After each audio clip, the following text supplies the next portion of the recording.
love shooting gun back in. Love traces that I haven't told you grab it. This video is brought to you by T-Blocks. Enjoy the content now, but stay for the shilling later. Welcome to Lobster Magnet and Friends. I'm here with my buddy Goro Gregoro. Hey, that's me. And we are here to talk about Hunter x Hunter chapters 371. And this feels like the shortest Hunter Hunter's back! Hunter x Hunter is back! This is the shortest hiatus ever. I know. Togashi actually came through and was actually a really short hiatus. I can't believe it. That he actually fulfilled his promise. I never got to read that one shot he supposedly did. I'll have to track that down someday. But yeah, Hunter x Hunter is back, and things are even more complicated than ever before. Yeah, it almost makes my brain go. Hold on, my brain go. 1 second. It makes you explode. All right. Hold on for a second. I gotta go pick up something downstairs. Just you reading manga silently. So, Hunter x Hunter. What do you think of the big, overly complicated return?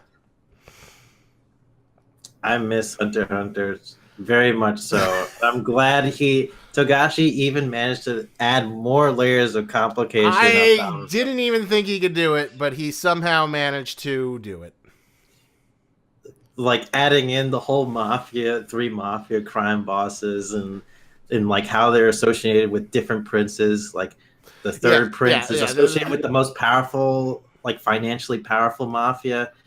Like the fourth prince and the seventh prince each have their own mafias. Yeah, there's like three mafias in the Kakin country, and they're each affiliated with separate princes, which is yet another complicated element to add to the story already with the Phantom Trope hunting Hisoka. And I did like it that we got to see what the bottom layers of the ship look like and how it's like this complete little, street punk area, and it's just completely destitute, and it's this complete slum.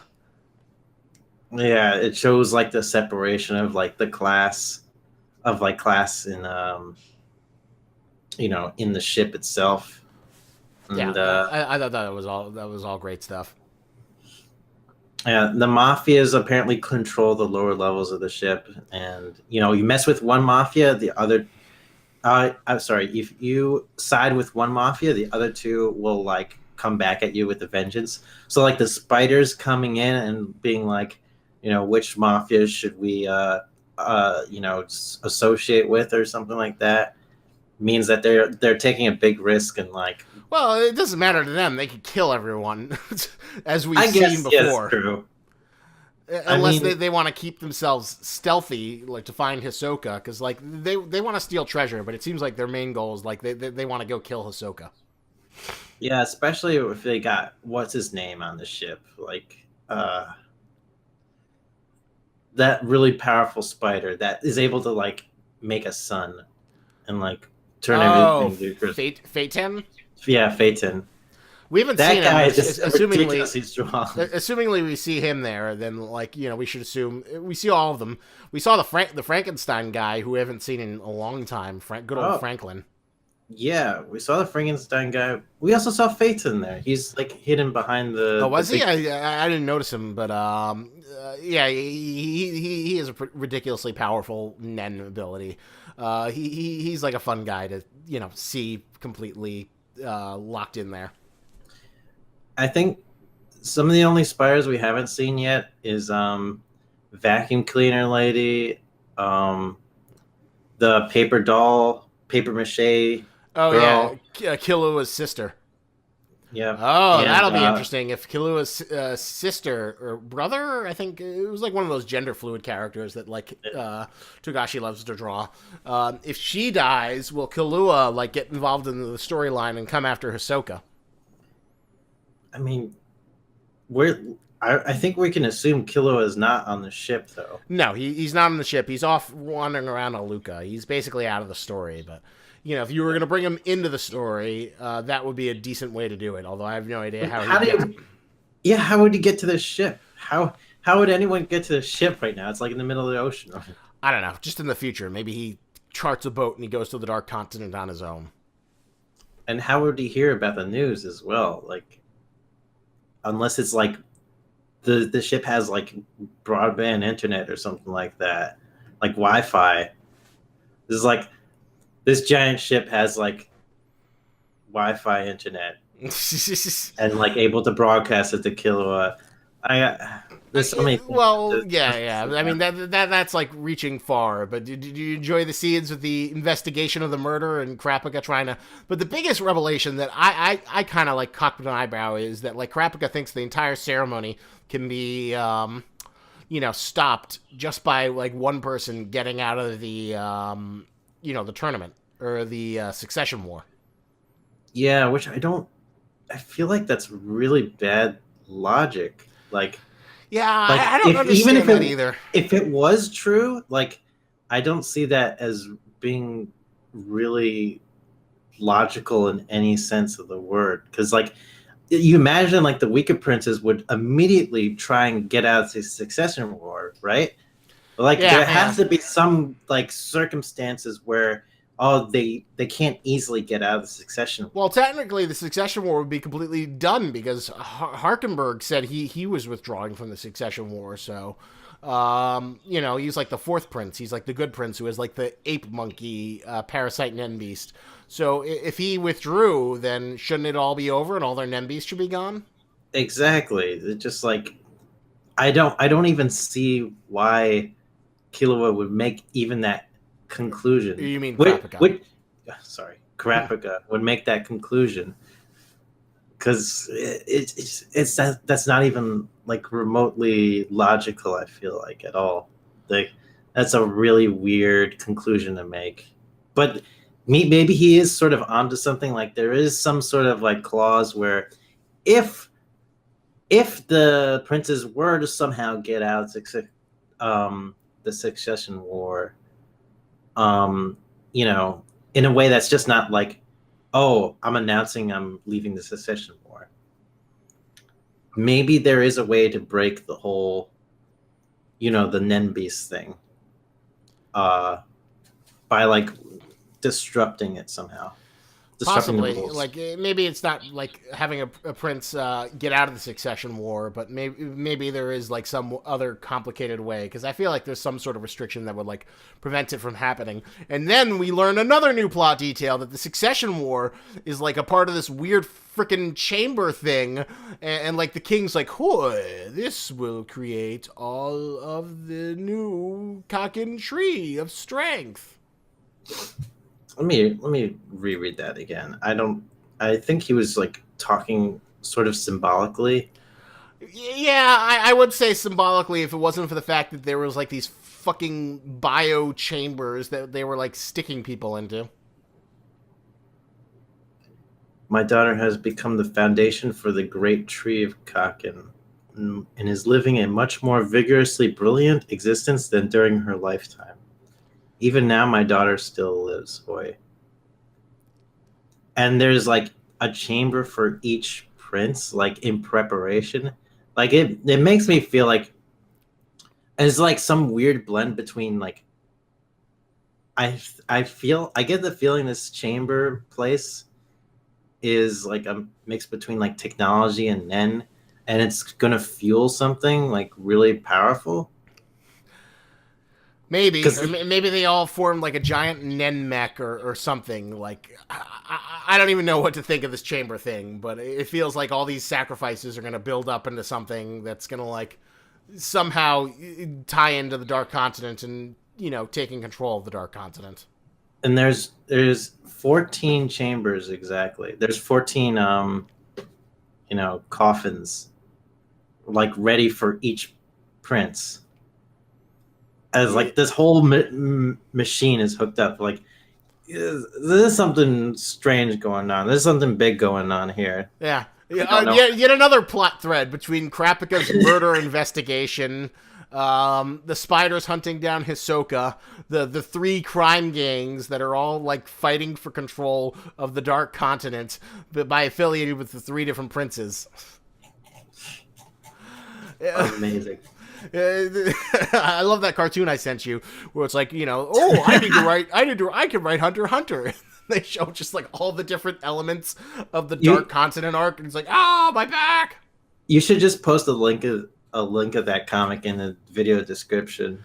Maybe, yeah, I think I will. That's like this, yeah. The Dark Continent, like, I think it's easily the most convoluted and like has the most plot threads running out of any Hunter x Hunter arc.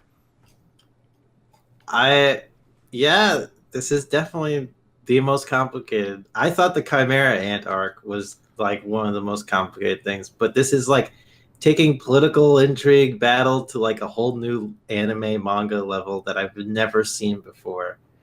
It's just like so dense, so unbelievably dense. There's so many freaking elements, but yeah, this was definitely a great chapter. And like, oh god, so here's a question I want to ask you. Out of all the plot threads, which one do you find the most interesting? If you could like run to Japan, put a gun to Togashi's head and say, "This is what you need to focus on," which one would you want to see the most? Ooh, which one want to focus on the most? Mm-hmm. Oh my god. Right now, I want to see the Nen training and like how that progresses. Really? Why do you Like, want to see the Nen training for like the randos?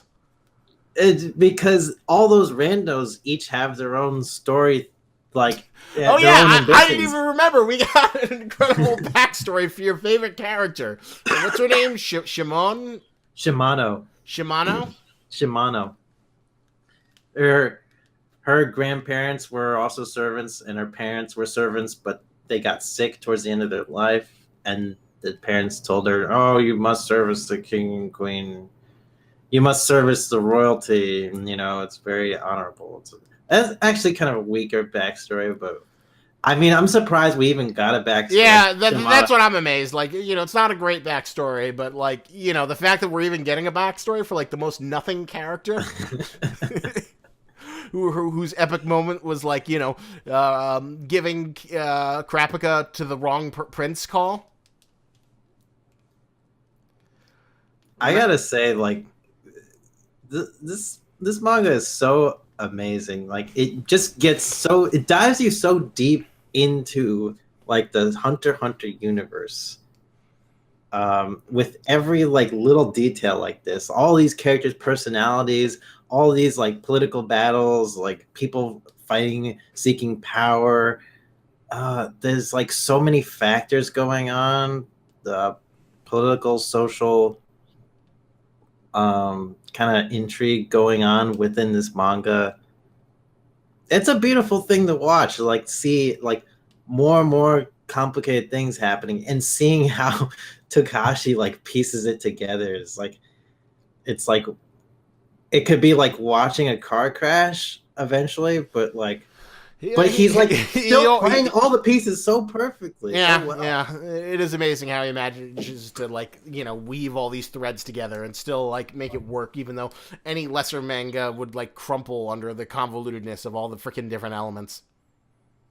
Yeah, like he must have some kind of like little like dartboard thing, like not dartboard, but like like how police investigators have that little... like a giant board with like all the characters and they're like all linked together. Yeah, exactly. Well, there's this famous photo you should look up for him when he was like younger, and it shows his workspace, and it's like completely disastrous place, and it's like a complete wreck. So maybe it's just sort of like all chaos and destruction, and he's just like, trying to keep it in order. Oh my god, that'd be really interesting to see. I think there might be footage. I saw some footage of him like sketching out like Kurapika in his like art studio, but I didn't get a good look at his workspace. I'll link you the image after we're done with the video. But yeah, it's chaotic, and I can't believe it. You don't want to see the spiders versus Hisoka more than the Nen training. I mean, I think the spiders versus Hisoka thing, like, it's gonna build up to a really nice thing. It hasn't completely built up for me yet. I think Hisoka's got to like he's got to like do some really sneaky things to the spiders here and there a little bit. But I am more interested right now in the Nen training. I need to see like how that goes, because there's two First Prince bodyguards there that seem to have both somewhat different agendas, and I don't know why. One of the First Prince bodyguards is like highly observant of like anything Nen related. He's just like has amazing observational skills, and I'm wondering how that's going to play into, you know, this whole scenario. And this like hidden assassin who's like assassinating seemingly random people right now within that room. Like so far, one person was killed, but we don't know like when or if that person is going to strike again. There's just like so many, you know, interesting things happening within that one room. I just need to see like the conclusion of that. I need to see like how that all unfolds. That's More so than like the spiders hunting down and super psycho Hisoka murdering the spiders, which to me is something we've been waiting to see forever. we definitely had a taste of that when I almost feel like that whole Crollo versus Hisoka battle, like before this Dark Continent arc even began, right? Mm-hmm. That was just incredible. That was an incredible like fight, and I feel like we need to wait a little bit more time before we get into another conclusive battle with Hisoka, which is it's probably going to be a conclusive battle with Hisoka. Is like I don't know how else like the Hisoka versus Spider story thread is going to continue. Like one of those factions, one of those people, either Hisoka or the Spiders is not going to be alive at the end of this. True. I bet on Hisoka winning out. I could see him murdering all the spiders. And maybe it'll be like Hisoka and Crollo are the only ones that are left. Well, the question is Hisoka going to meet up with Kurapika? Because basically, Hisoka's like doing what Kurapika, set out to do, but could never really follow through with. Oh.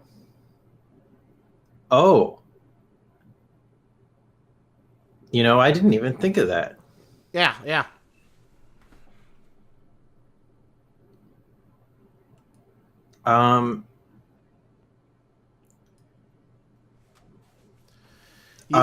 Wow. But it's gonna add another thing of complication. Like Kurapika's kind of already knee deep, waist deep in this like political battle with the princes. Like he's already assigned bodyguard to Prince Wobble. Yeah, and he lost like years of his lifespan just for the sake of like using that one fly or cockroach to try and get information, but the cockroach was killed. This is all for the sake of getting closer to Prince Tesseric. Yeah, Tesseric, who has, the eyes of his people. Eyes of his people. So I don't know if Kurapika's main goal now is to eliminate the spiders still. No, it kind of switched. He sort of like, it switched from killing the spiders to, because that was the whole point of the York New arc, that like... Yeah, that's what At his core, Kurapika is not a murderer, and it's ultimately bad for him to murder people, and it, basically, in that excellent video I showed you, where they sort of broke him down, that, like, ultimately, it's hurting him to, like, go through with his dark vengeance plan. So he sort of, like, moves on to, like, getting the eyes back, so he's a slightly lighter version, even though he still, has that obsessive compulsion and personality. Yeah. And he's more on the lines of like, I'm gonna reclaim what was taken from those from my people, and I'm gonna make sure their memory is honored by you know, Having his little shrine to them with all their eyes. yeah, essentially. But maybe he'll change once, one, he learns that the Phantom Troop is there, and two, he learns that Hisoka is there with the ability to murder them.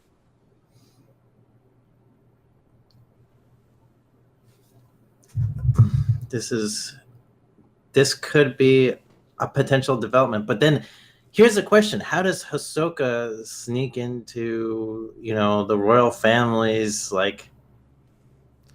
I upper have decks? no idea, but Hisoka's a murderer. He can figure it out. I assume he could.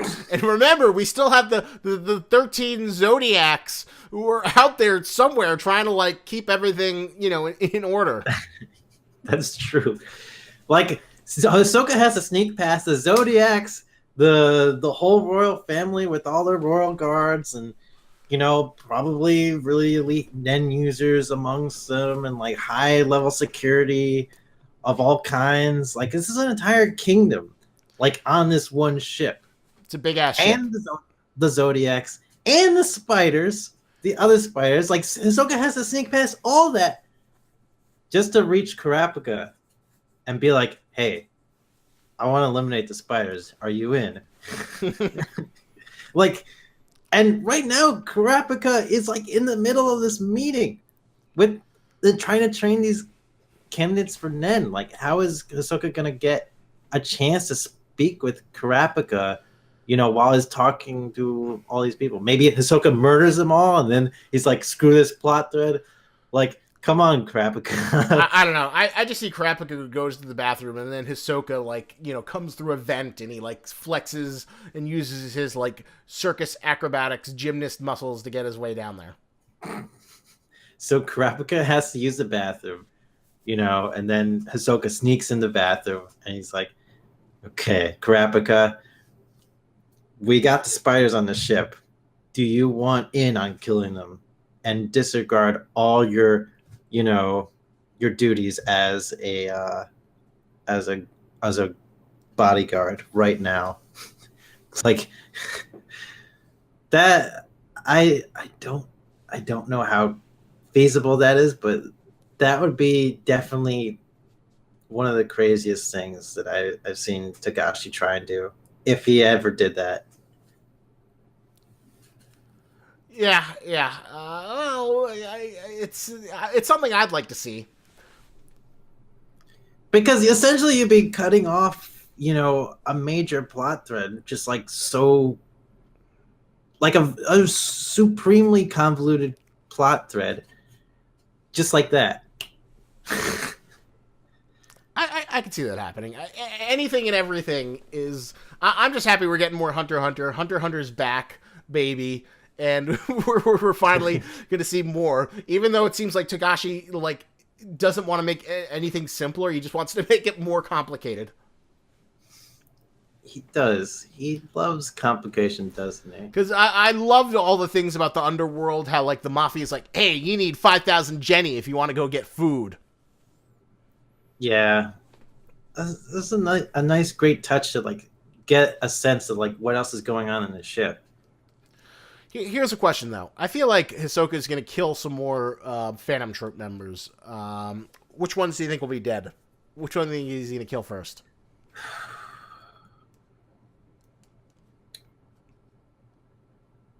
Maybe Sword Guy and the other physical Nen user type. Finks? The guy who's Finks, who swings his arms. Yeah. I think him and Nobunaga are the ones I would put high on my list. That they're probably going to get their asses handed to them.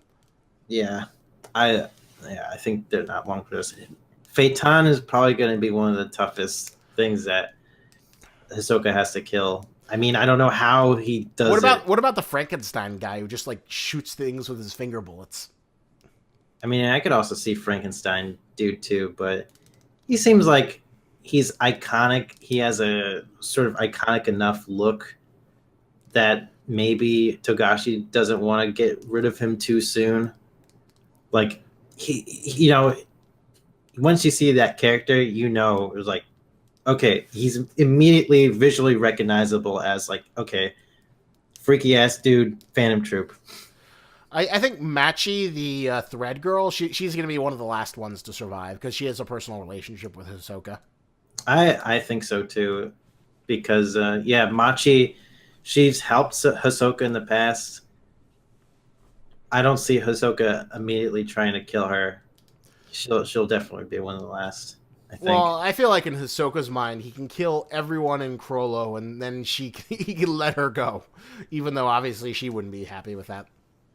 Oh yeah, that'd be kind of sad actually. Like poor Machi, like she essentially enabled like Hisoka to do something like that. Through all of her help. I did love that scene where she like completely flips her shit when Hisoka says, "I'm gonna kill all the spiders." Yeah. Oh god, that was such a great scene. So, what do you think of this in relation, though, to that great video I showed you about like Crollo Lucifer and the idea that the spiders are how he forms his identity? I mean, this particular chapter didn't show much of that, but I mean, that video alone just like helped me gain a supremely greater appreciation for Crollo. Like, I recommend anyone who's a Hunter x Hunter fan to like check out that video and see for yourself like all the connections they make from like what Crollo is and what he believes in stuff. It's just beautiful. Yeah, it was such a good video. I love that video so much. You should link that in the description as well. If I remember, I'll link it in there along with the image and the other stuff. Yeah, because it's a great video, and basically the thesis of the video is that like Crollo has no sense of identity for himself. So the spider is basically a sense of creating an identity, and everyone he takes in to the spider he sees as a part of himself. Yeah, and he also has this sort of like fatalistic view where it's like everything is predetermined. So if Hisoka was meant to kill it, part of someone, that's just how it was meant to go. But at the same time, though, he's also kind of like conflicted because, if Hisoka was a part of the spider, that means Hisoka is part of himself. So parts of himself are killing the other parts of himself. Yeah. I think it's one of the reasons why Hisoka left the spiders is because he wanted to give Crollo an excuse. Well, Hisoka never really cared about being a part of the Phantom Troop. For him, it was just a tool to get close to Crollo because he, deemed rightly so that Crollo was worth fighting. Yeah. Hisoka is just like, he's like a fighting whore of some kind. Hisoka is like one of the most complex yet simplistic characters of Hunter x Hunter. We know what he loves doing, why he loves doing it, what his entire modus operandi is. But, the fact that he's so tricky and sly, and it feels like you never quite understand what his mechanisms are for how he goes about, pursuing his greatest pleasure, which is fighting strong people or seeing strong people get strong enough to fight him. Yeah.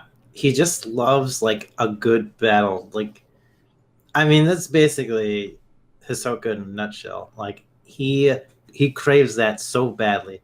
But I think his fight against Crollo, his last fight against Crollo, I think something broke in him. It definitely seems like something broke at him. Where it's like, at first he like wanted a fair competition, No, he didn't even want it to be fair. He wanted to be as unfavored for him as possible, I think. Yeah, he did enjoy that, and then he got to the point where it was like too much for him to handle, and now he's like, I don't give a crap. I just want to kill you because you you disgraced me.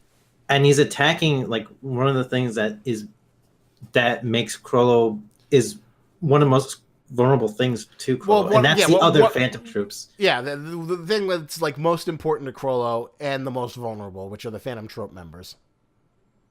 Right, and so that is gonna like actually damage Crollo's psyche more so than like Hisoka trying to goad and attack Crollo himself. Yeah, that is true. That's gonna unhinge Crollo much more.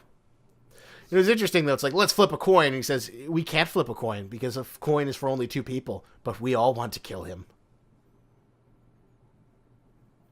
Yeah, that's true. But it's interesting though that Chrollo doesn't seem to have a big plan. It's sort of like, I guess he views it as like whoever will kill him will kill him. So all of you just do what you want and hunt him down the best way. It's not like the Phantom Troop is like, oh, we need to stick together because we can't let Hisoka ambush us. Yeah, Crow's got a very we mentality, I think, and especially after that, watching that video about him, like, just we will do this, we will do that. Well, He's all about his Phantom Troop. Man. He's about his Phantom Troop. He loves like going around, and that's his sense of purpose. Is like the Phantom Troop and his family, and they all, think he's such a badass dude that they'll do anything for him. Yeah, that's true. And he is a pretty smexy, cool, badass dude. It's funny though. I think he always looks better when he's like in his disguised costumes than when he does when he's in his like default costume.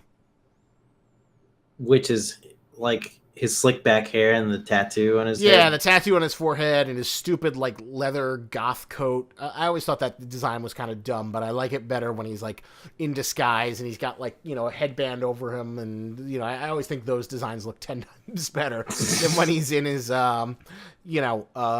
sort of like default design.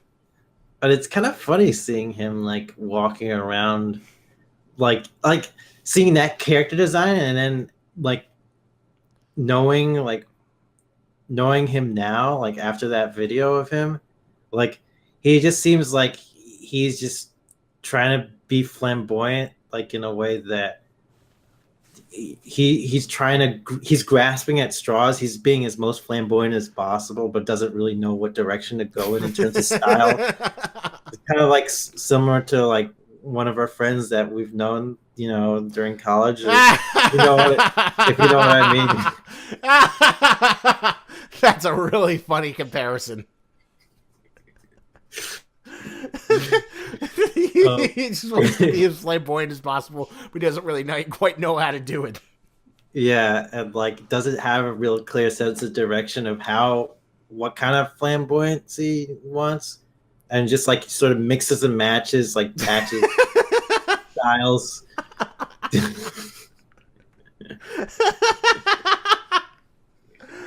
I love that.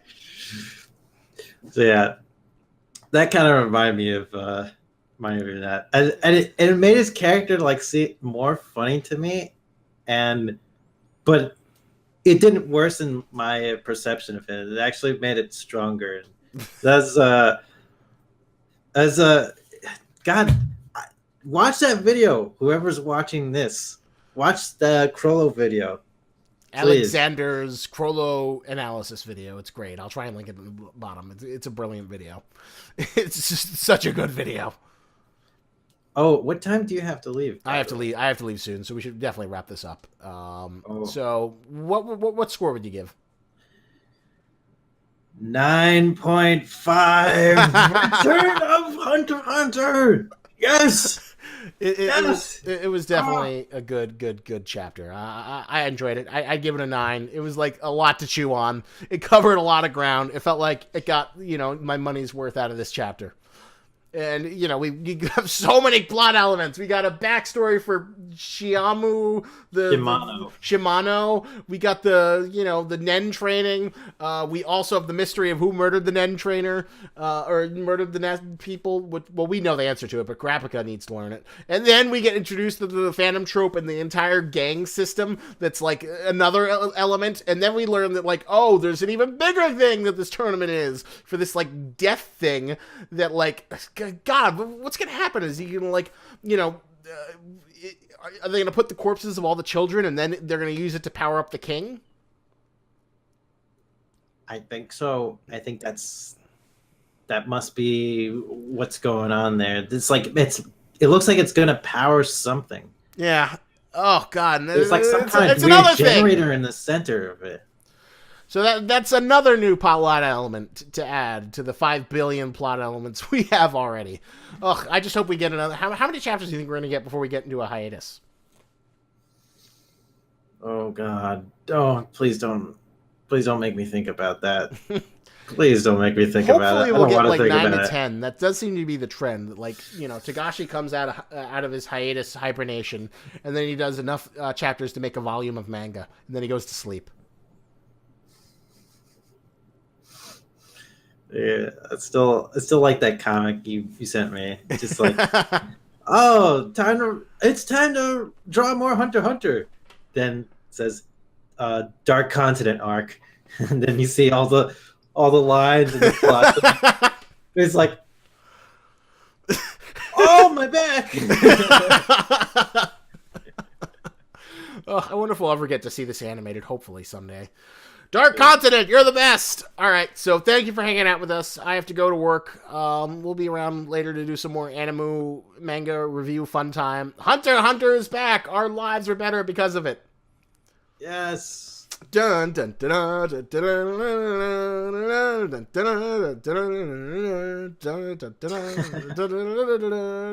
It's the Hunter x Hunter adventure music. Yeah, I recognized it. All right, so check out the sponsor down below. Get yourself some t-shirts, and thank you for hanging out with us. And remember, lobsters and tennis, but don't you grab it.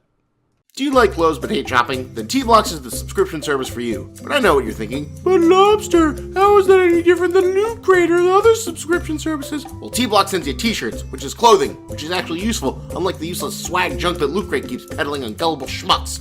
And this isn't just knockoff brand crap. T-Blocks hooks you up with licensed shirts for all the stuff you love, because you need clothes. How else are you going to keep your puny human man flesh protected from the elements? T-shirts are useful for any occasion. Wear them, give them to friends, give them to enemies, knit them together, make a quilt. T-shirts are life. And you know the best part? It'll only cost you $6.99. That's right, you can get 12 shirts sent to you for once a month for only $6.99. And you know what? If ultra cheap licensed goods are too basic for you, then there's also the Community T-Block set, which features original designs from the best up-and-coming artists so you can keep that hipster street cred. But I'm here to save you even more money! Use the code LOBSTERTBX at checkout and you'll save 10% on any order. Be a t-shirt wearing god amongst mortals. Use the power of the most expensive seafood to get you the cheapest t-shirts now!